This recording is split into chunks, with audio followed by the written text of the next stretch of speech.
We're back and we're talking again about nationals. So we got notes, we got entry to refer back to if we need it. Talking to somewhat about technique, more just kind of advice, how to handle the day, and a little more event-specific advice. Yeah, I mean, Coach Jube is here to help with everything and make a lot of noise. yeah, I don't know if you can see him or not. He's very photogenic. He might be out of frame. Hopefully he'll come up here soon. The first notes that we had, we did cover this in another video, but biggest thing to take away with any of this, be prepared for changes. Yeah. I know you've said in the past it was really bad. They're getting a lot better about it now, but Yeah. In the past, it pretty much you go to nationals, and chances were that everything would go up in weight. Every event would go up in weight. So whatever they had listed on the entry, just add 20 pounds or even 100 pounds. It didn't matter. They don't do that nearly as much, but just be prepared for possible changes in the events and weights and distances, etc. And again, be prepared for a quick day or for a long day. Goal, I think, is to just run each lane through and get everybody done. Mm-hmm. Things happen, and it may be a big slowdown. So you want to be prepared how you're going to handle everything if it's fast, and how you're going to handle everything if it's slow. And if it's fast at the beginning and something breaks and then it goes slow, be ready. Yeah, there might be hiccups. It could be a 3-hour day, it could be a 12-hour day. I'd say some mental discipline is needed. Our next piece of advice, I would say overall, is just make sure that start a list now for what you want to have in your bag. If you have a lever belt, put a screwdriver on your list right now. You might be cutting weight and you get to the contest, excuse me, you get to the contest and you realize that, well, you know what, I'm a little thinner in the middle and you need to adjust your belt. You don't have any screwdrivers to do that. So. Or you got your weight taken care of. Spencer was telling us there's a fast food chain called Cookout with a bunch of different milkshakes. Maybe you go check them out. Maybe the next day you're a little thicker in the middle than you normally are. I've seen people go up 2 weight classes in 24 hours, so it happens, you know.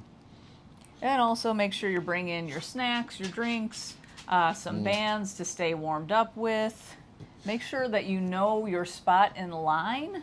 I believe the first event is the Yoke. They're going to be going in height order with that. Yes. Everything after that is going to be reverse order of entries received. So pay attention. Do not miss your turn. They aren't going to wait for you. No. Your name is called. Be ready. First event going in is going to be the Yoke. Hold up the Iron Podium entry here. It says 75-foot straight course, which is great. You know, it's heavy. It's just gonna, you know, it's like the super heavyweights are doing like 950 pounds. Ooh. So, regardless of what weight class or division that you're in, what you'll see most likely is there's going to be a number of zeros with some of the events, and then you're going to just see people just zip through these. So, if you're one of these individuals that's not zipping through the event, don't get discouraged. Hey, there's 4 more events to go that you can zero out on. Yeah, that's... I'm kidding. Well, that's really good advice, though. I think sometimes people can really get in their head, especially if the first event they zero out. Yeah. And especially when you see some other people who are just going to, like, run with the thing. You know, all depressed. Yeah, you have no idea what's happening in the next few events. And also, just set your goals in advance so you can judge how you did based on what you were wanting to do, not just based on, like, wow, that person really beat me by a lot. Like, hey, if you PR'd in every event, oh my God, you did awesome. Don't just be like, I didn't get the placement I wanted. We have a friend, he competed a few years ago. Almost everyone zeroed out on the first 2 events, so it was like a 3-event nationals for him. He still got 3rd. Yeah. You know, so don't give up. Keep your brain in there, even if you have a rough start. The Yoke, here's some suggestions. You know, I don't like it when people start with their feet wide with the Yoke. It's an easier lift because you can incorporate the hips, etc. I actually recommend having your feet closer together, so when you lift it up, you're already in that walking stance almost, right? You don't have to bring your feet in and wasting time and seconds in that. So, but hey, you know what? It's heavy. Yeah. If that's what it has to take to get that thing up, do what you have to do. You know, just be careful because 10 years ago, the first athlete to go broke his leg. So don't be that athlete. Don't do Hopefully that athlete's okay. I don't know. Yeah. But Make sure you are coming in with your yoke height. I know that was something that was Yeah. announced on Facebook. I don't know if everybody saw that. Put your tape measure to the ground and just measure up to the bottom of the yoke where you're going to be at, and that way it's going to make everything run a lot smoother when they're getting your measurements when you get checked in with your weight. Yeah, that's that's a good thing to know. Also, consider compression. So you might be at a certain height that's really comfortable for you, but if you've never have had like 950 pounds on your back, you're going to be a little shorter after that event. So your spine compresses, everything compresses.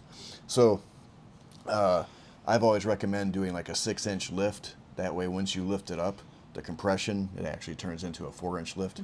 And then once you take off, if you pendulum a little bit, that's where the bottom rocks back and forth, you won't hit the ground. And I don't know how the judging's going to be, so it could be like, say, if you hit the ground, that might be considered a drop. So don't do that. All right, second event is going to be the log. That is a full clean and press for each rep. We did a video recommending that you don't just drop the log. I think on here it actually says not to drop the log. Yeah, it says lower under control. That might be a very nice way of saying that if you decide that you're just gonna drop it, you're gonna get a 0. You don't want to miss a rep or get a 0 for the whole And thing that because you sucks. just dropped That it. sucks. If you have an issue with locking out, like say you have a bicep issue or a pec issue and you can't lock out, let your judge know just before your attempt. Don't go up to him at the beginning of nationals and say, hey, I know you're my judge. I have tight shoulders, because of a bicep injury and stuff. I'll be the 37th person in this lane. They're not going to remember. If you can just remember that my shoulder's bad. They're not going to remember. So I was like, but yeah, so just let them know if for any injuries, like for lock. Kid, don't do this. Don't do that. But you know. And always wait for the down command. That's probably even more important because this is really heavy and you have to do a full clean and press. Yeah. Like, it's bad enough if you're repping it out and you miss one or two, like, that is frustrating. If you get a super heavy log, you get it up, you get it overhead, and you just don't wait for that, that might be the difference between getting a rep and getting a 0 for the whole thing, and that could throw you way down in the standings. We should do a video of just like past experiences, but But I'll touch on something briefly. There was a guy in 2015 when I was judging at nationals. He was super tight in the shoulders, and I explained to him just before his attempt what I was looking for. He didn't listen to me, and he wasn't locking it out. Well, I wasn't giving any reps. We got mad. He just left. That was it. He never came back. So wait for the signal. Don't rush it. And you have 60 seconds. So first, don't drop the log and risk losing that rep. Okay. Also, if you drop the log, you're going to have to reacquire that log. It might bounce all over the place depending on the crash pads that they have. So if you can bring it down under control, tap, re-clean, you can use that stretch reflex to your advantage for the next rep. Now, if you're out of shape, it's going to suck, but try to make it flow. Take advantage of the full 60 seconds. third event's going to be the frame carry. Now that, if you have not been keeping track of things on the Facebook event or looking back at the entry, there's no turn now. You set it down, you turn around, you pick it up. You don't have to go around a cone or anything. That's really good. You should be happy. Yeah, so let's all celebrate. Yeah, turns suck.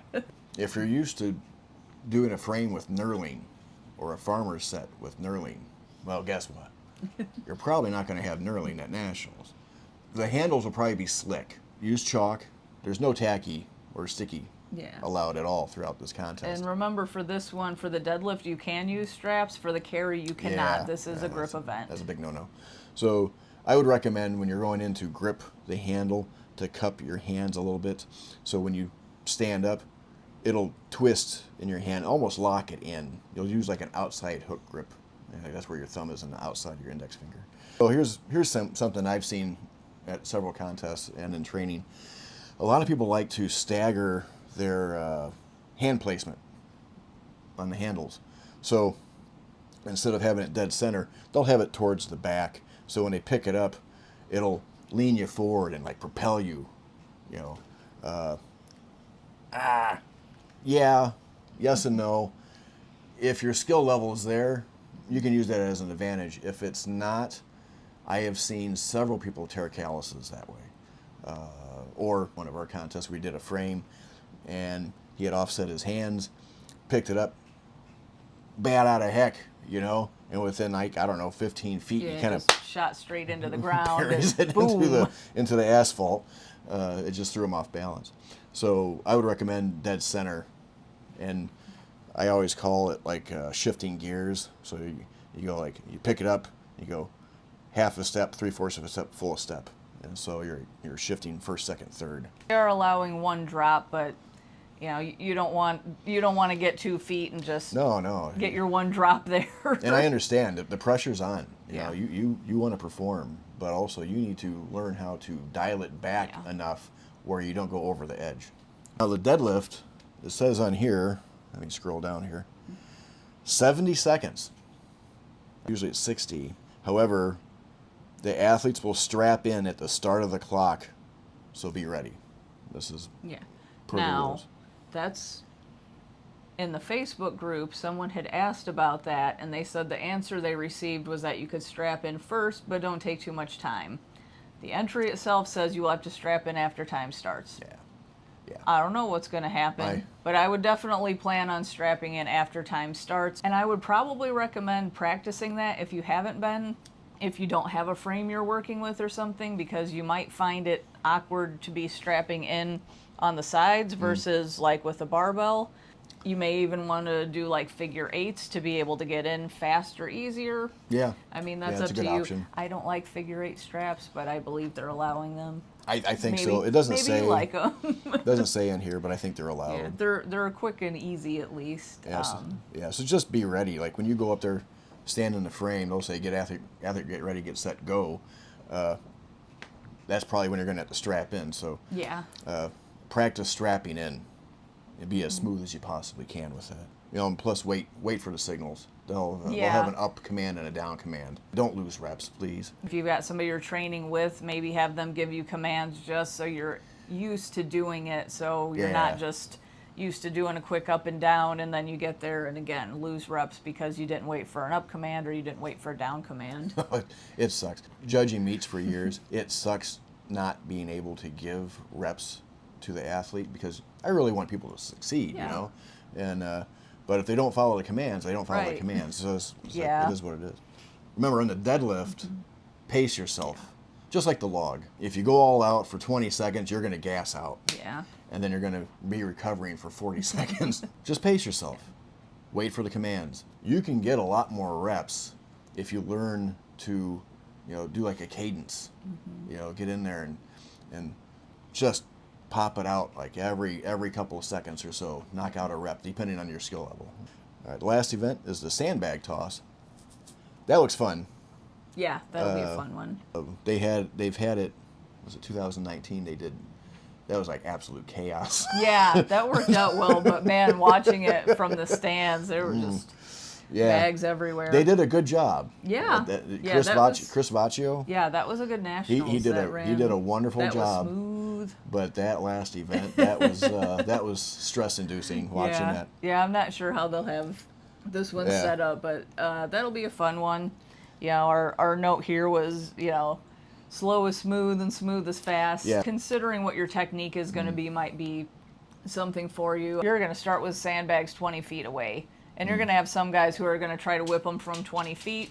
Some of them are going to be able to, some of them aren't. And I think you're just going to have to figure out yourself based on your skill level, how close you want to try to get with it. Do you want to try to take a couple practice swings and toss it, or are you going to just try to chuck it and go as fast as you can? Think hard about what you want to do. If you think you can throw them really fast, like that is cool, and you might get the top spot with that.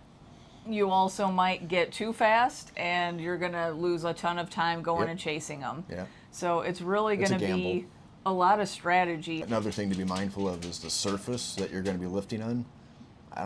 I don't know anything about this venue. It could be a dirt floor for all we know. In 2019, I think it was concrete. Yeah. And I won't name any names, but it's unfortunate. This person made sure that their lane was super clean and their name was called, and they slipped on that event, and it cost them several seconds. God, don't do that. No, Make and- sure that you have really good traction. So, warm-ups. Be prepared not to have adequate equipment to warm up on. This is strongman. You know, it's not like Olympic weightlifting. You know, we were at the Arnold earlier this year. Man, that was a fantastic experience. The Olympic lifters, they had a little bit of a cubby hole to compete in, and then they had an even larger area for the warm-up area, and it was just chock full of stands and weights and plates and stuff. It looked great. Don't expect that at all. Yeah. I mean, if this is your first time going to nationals, good luck. You know, it's like if they have anything in the warm-up area that represents anything close to the events that you're going to be doing, that's good. Well, and you've got 600 people there. It's just not going to be possible to have 600 sets of weights, 600 sets No. of bags, 600, frames so that everybody can get in there. I don't know if you'll have access to anything in advance. The best that we can advise is to just get some bands, throw them in your bag, and I would say start figuring out now, like, how are you going to get warmed up? How are you going to get ready for each event? That's just not for nationals. This, like what we're suggesting here, that's Yeah, across all the of this board. is good for any competition. Even for us, when we've got 40 athletes, is everybody going to get to work in on something? And, Yeah. if you're somebody who's not, myself, I'm not somebody who's really good at jumping in and being like, hey, why don't you get out of the way so I can use that? And why don't we strip half the plates off? Yeah, if you're not somebody who's overly assertive, having a whole bunch of people using stuff, are you going to ask to work in? Your best bet is always to be able to just take care of everything yourself. So if you have access to things and they've got some weights and they've got everything you can use, awesome, go use it. But if they don't, you're already set, and you're already mentally set that this is how you're going to have to get prepped for each event. If you have access to sandbags, by all means, have at it. Yeah. Play with them. We've had a few people come out. You know, we do have a set of sandbags that we've been practicing with, but we've had people come out, and it's a different type of event. If you've never done it before, Yeah. it's you can't muscle that thing. It's more of a fluid event, to get the most out of it. Yeah, there's definitely some technique involved in it, and if you can get your hands on some, if you haven't been training with them already, I'd say within these next couple of weeks before nationals, just go ahead and at least give them a few tosses. For some people, just doing it a few times is enough to really improve what they're doing, but you don't want to have to do that when your name is called at nationals and get your hands on them for the first time if you don't have to. Yeah, it's like when I went to nationals, my first time, well, the only time I competed at nationals, and 4 of the 5 events, I had no idea what the hell I was doing. So don't do that. Next year, they're having a sandbag toss for distance. That's going to be fun. I'm looking forward to I'm that. excited about that. That's going to be fun. I'm looking forward to everyone training it. That I'm looking is cool. forward to seeing everybody's training videos as they're going to be posting throughout the year. I think we're going to see so many different techniques on it, and that's going to be exciting. That's going to be really interesting. Wear a helmet. Yeah. If you're in the stands. Yeah. But no, that's going to be fun. I think that's going to be a fun one. That'll be fun. Next year's is looking like a lot of fun. Yeah. They have a lot of information out already for next year's. If you haven't already seen that, entry's already up. That's in Cedar Rapids, Iowa. For us here, it's like a 4-hour drive. So if you're local to this area, definitely think about working towards that and going to that one, because I think that's going to be a lot of fun. Some very cool events. We already have someone from here that signed up for nationals already. Yeah. Go Deb. Yay, go Deb. Go Deb. Yeah, so we're excited about that. We got a few other people already kind of thinking about it. Yeah. So yeah, it's going to be a fun one. I think we'll start these kind of videos sooner and maybe try to help you get a jump on all your training for that. The biggest thing is always plan ahead and prepare for the unpreparable. Yeah, what's that shirt that we have? It says event subject to change. Yeah, Strongman event subject to change. No matter what you do, we always try our very best to not change anything. It doesn't always happen. Sometimes it doesn't happen. If you were at overheads and deads this cross year. cross piece break. Or uprights. throwing event broke twice in the same day. Yeah. Ended up doing a tire toss. That was fun. That was fun. That was really liked it a lot. fun. Yeah. So it happens. So even the best of plans and the best of events and the best of promoters. You know, Nationals is a big event. Yeah. Sometimes stuff just happens. Be prepared to kind of roll along with everything as it goes down. We do plan on being there. We do have coaches' passes. I don't know if they're going to put us in a pen. Yeah, where are the coaches going to be? Is there a I- coaching closet that they're going to shove us in? I have no idea other than we're going to be issued red shirts. Yes. So if you see us, say howdy. Come say hi. We're going to be there for our guy Spencer, but there's a few other people that I'd say local-ish Yeah, area. we're excited to see everybody. Yeah, it should be a really good day. It should be a lot of fun. If there's anything that we haven't covered, you got any other questions, anything else you want us to go over, just shoot us a comment down there, and best of luck to you. We will see you in a couple of weeks at Nationals, so have fun. See you Bye. later. Bye-bye.